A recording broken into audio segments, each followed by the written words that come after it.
Got an interesting question today about the new book release, the Exponential Organizations book that we've released as part of the basic membership tier on openexo.com.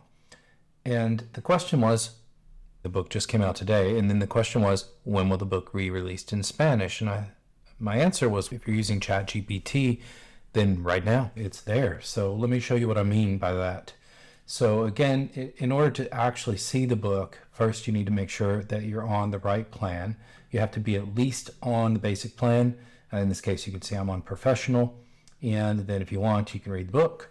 And this is the book. Now, it's in English because we literally just finished it, so we haven't even had time to translate it. But if you come in and you'd like to read this book in your native language, then you also have access to ChatGPT over here.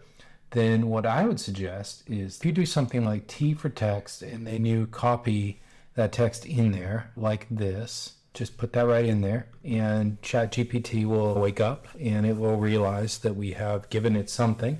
What we can do though is say, now translate to Spanish, just like that. And it will do exactly that. It will go and it will translate word by word, phrase by phrase, the input of the prompt. Now, this is not just another Google Translate. This is quite different. Because we've input the prompt, it has some context to work with. You'll find that the translations are far better than anything you've ever seen coming out of something like Google Translate or other tools like it. So I would really highly recommend that if you need to read this text in another language, don't feel that the fact that it's currently just published in English is a blocker to you.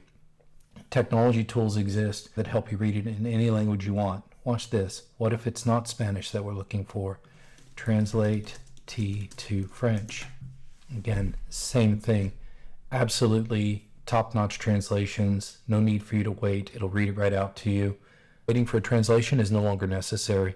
This is what people should do. It's still a little unwieldy. You have to copy it from A to B. That's not really anything I can do anything about. Another way to do this would be just to take the text itself and say, translate the following to Spanish, right? And you just put it in quotes. And it's the same exact thing. It will literally go straight through and it will dutifully do its job of translating that text to Spanish.